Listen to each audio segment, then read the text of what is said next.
নায়েবে রাসূল হলে শর্ত, রাসূলের সাথে যোগাযোগ করতে হবে, রাসূলের পরিচয় জানতে হবে। অতীতের ইতিহাস তালাশ করে দেখেন, নবুয়তের যুগে যখন রাসূলদের অনুসারীগণ কোনো বিপদে পড়েছে, ছুটে গেছে রাসূলের কাছে, তিনি দয়া করে সমাধান দিতে পেরেছেন, অথবা আল্লাহর পক্ষ থেকে সমাধান দিয়েছেন কি? আমরা এখন কি সমাধান দিতে পারি? এখন কি সমস্যার সমাধান দিতে পারি? আমরা তো কিতাব সর্বস্ব। কিতাব আপনাকে জ্ঞান দিতে পারে, আল্লাহর সাথে যোগাযোগ করাই দিতে পারে না। আল্লাহর সাথে যোগাযোগ করতে হলে যিনি আল্লাহকে পেয়েছেন, যার আল্লাহর সাথে যোগাযোগ আছে, এমন একজন মহামানবের গোলামি করতে হবে, যেমন দেওয়ানবাগি করেছে। এক জমানায় আমি নিজে পীরের বিরুদ্ধে কিতাব লিখেছি, পীরের বিরুদ্ধে ফতোয়াবাজি করেছি, আরবিদের রিলিজিয়াস টিচার ছিলাম, আল্লাহর গ্রাণও পায় নেই। যখন আমার মুর্শিদ পীরানে পীর দস্তগীর সুলতানুল মাশায়েখ সুলতানিয়া মুজাদ্দাদিয়াতুল কারিম সৈয়দ আবুল ফজল সুলতান আহমদ রহমাতুল্লাহের খেদমতে গেলাম, আল্লাহ দয়া করে তার সাথে যোগাযোগের রাস্তা খুলে দিয়েছেন, যার বদৌলতে আজ আমি বিশ্ব সুফি সম্মেলনের আহ্বান করেছি। ঘটনাটা এরকম, আমি আমার বাস্তব জীবনের দিকে যাচ্ছি আপনাদেরকে শুধু কেবল বাস্তবটি বলার জন্য। তখন সবসময় পাগড়ি পরে থাকতাম, আর্মিদের রিলিজিয়াস টিচার ছিলাম। একটা ঘটনার মাধ্যমে আল্লাহ দয়া করে আমাকে এই দিকে ঝুঁকাই দিলেন। অনেক লম্বা ঘটনা, আমি সংক্ষিপ্ত কিছু আলোচনা করছি।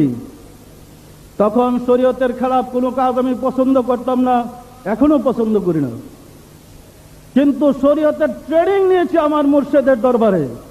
আগে কিতাব পড়েছি, কিতাবের চরিত্র আমল এনেছি মুর্শিদের গোলামি করে। প্রথম তারিখে এক অনুষ্ঠানে যখন আমি মুর্শিদের দরবারে গেলাম, খাওয়া দাওয়ার শৃঙ্খলার জন্য ওই দরবারে টিকিট দেওয়ার সিস্টেম ছিল।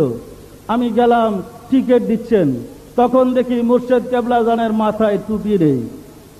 তো আমি তো পাগড়ি পরে আলহেল্লা পরে গিয়েছি, কিন্তু মুর্শিদের মাথায় টুপি নেই।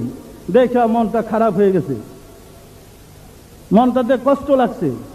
তখন মনে করলাম, হাই হাই, সারা জীবন পীরের বিরোধিতা করলাম, এখন আইবা এমন মুর্শিদের কাছে আসলাম, মাথায় টুপি নাই। মনটা খারাপ হলে পরে একটু দূরে চলে গেছি, বেশি হলে হয়তো 20 গজ হবে। তারপরে আমার মনে কারেন্টের মতো একটা শর্ট করেছে। আবার যদি দেখতাম, কি দেখেছি, আবার যদি দেখতাম, আমি আবার সারিতে সে লাইনে গিয়ে দাঁড়ালাম, তাকে দেখছি, যতই দেখেছি ততই আজকের আগুন জ্বলতেছে, ততই আগুন আরো ধাউ ধাউ করে জ্বলেছে। তখন তো আমি বিয়েও করি নাই, কিন্তু আমার মুর্শিদের বয়স 63 বছর, উনি বৃদ্ধ। এই বৃদ্ধর জন্য আমি যুবক কেন পাগল হয়ে গেলাম, বারবার দেখার জন্য পেরেশান হয়ে গেলাম। আমি বারবার পরপর 3 বার লাইনে আসলাম, কিন্তু আমার জ্বালা মিটছে না। পরে ভেবেছি হয়তো সেবকের যদি একটা বেদ আমি ধারণ করি, আমার এই ভাগ্য হবে মুর্শিদের সহবতে তার কাছে থাকার। আমি একটা আনসারের টুপি মাথায় পরলাম, মাথায় পরে ওনার সহবতে কাটাইতে শুরু করলাম। যে কদিন সহবতে ছিলাম, বিশ্বাস করেন আল্লাহ পাকের দয়ায় আমি গোলামকে আর অজু করতে হয় নাই, আমার অজু ভাঙ্গে নাই। আমি গোলামকে আর পানাহার করতে হয় নাই, আমি খিদা উপলব্ধি করতে পারি নাই, আমার কাজে হাজত হয় নাই, কোনো প্রয়োজন হয় নাই। সহবতে থাকতে থাকতে আমাকে বেহাল বেকার করে দিয়েছে। তারপরে নির্দেশ আসছে আমাদের বিদায়ের পালা। আমি শর্ট করে বলেছি, রাত্রে 12টায় আমাকে ডেকে ওনার কাছে যখন গেলাম, বলেছিলেন আপনি মানুষকে তরিকা দিতে পারবেন না? আমি বললাম, জি হুজুর আমি পারবো না, আমাকে ক্ষমা করেন। বলে, হ্যাঁ পারবেন। আমি বললাম, জি না, পারবো না। কারণ উনি আমাকে মাত্র কলবে সবক দিলেন, আমি কিভাবে সবক দেব? উনি আমাকে 3 বার বললেন পারবেন, আমি বললাম জি না, মাফ করেন। চতুর্থবার বললেন, আমি হুকুম দিলাম, আরবে পারবেন না? জি, আপনি হুকুম দিলে পারবো। বিদায় দিলেন। ফজরের নামাজের পরে আমরা লঞ্চে গিয়েছিলাম। দেখেন মহামানব কি জিনিস, কাস্প কাকে বলে। যখন বিদায় দিলেন, আমি তো আর ঠিক থাকতে পারছি না, মাটিতে গড়াগড়ি খাচ্ছি। আমি যে মাওলানা আমার সে খেয়াল নাই। আমি হয়ে গেছি আশেকে পরিণত, আমি দেওয়ানা হয়ে গেছি, পাগল হয়ে গেছি। আমি তার বিচ্ছেদ সহ্য করতে পারছি না। আমার মনে হয়েছে উনি আমার প্রাণ আর আমি দেহ মাত্র। বিদায় দেওয়ার পরে সাথীরা বললেন, মাওলানা ভাই, ওলি আল্লাহরা বিদায় দিলে থাকতে হয় না, চলেন আমরা চলে যাই। আমি তো কথা মানছি না, আমি কাঁদছি, ওনাকে ছেড়ে আমি যাবো কোথায়? উনি দয়া করে বিদায় দিলেন। এরপরে আমাকে 6 জন মানুষ ধরে কাঁধে করে লঞ্চে নিয়ে আসলেন। লঞ্চের উপরে ছাদের মধ্যে আমাকে রেখে দিলেন।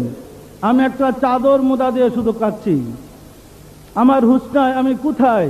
লঞ্চের উপরে আমি চাদর মুড়া দিয়ে চোখ বন্ধ করে বসে বসে কাঁদতেছি।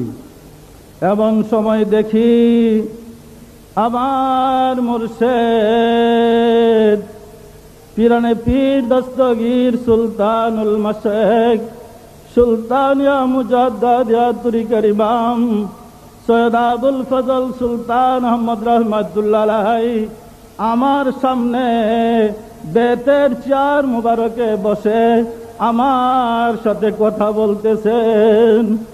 আমি গোলাম করতেছি আর মুর্শেদ আমাকে সান্ত্বনা দিতেছেন, স্নেহ দিতেছেন।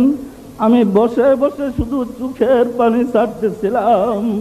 বিশ্বাস করেন, আমি বলতে পারবো না আমি কি তখন দরবার শরীফে নাকি আমি লঞ্চে অবস্থান করতেছি।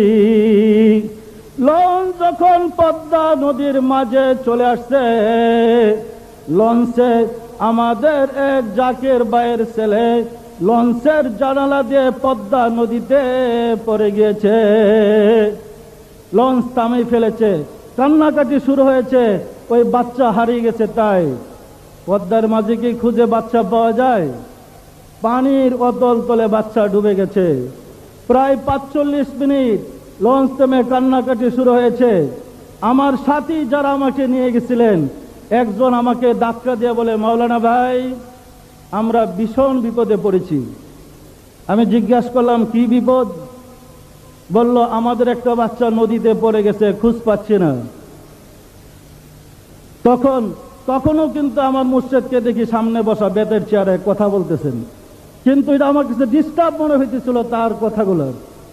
বিশ্বাস করেন, যখন নাকি আমি ওই ভাইয়ের কথা শুনলাম, আমি দেখতেছি চোখ বন্ধ করে যে 2 জন মুর্শেদ হয়ে গেছে।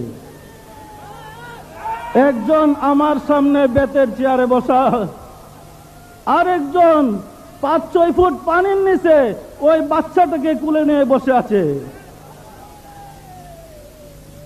আমার এই জ্ঞান ছিল না ওলি আল্লাহরা কিভাবে এইভাবে বিচরণ করে।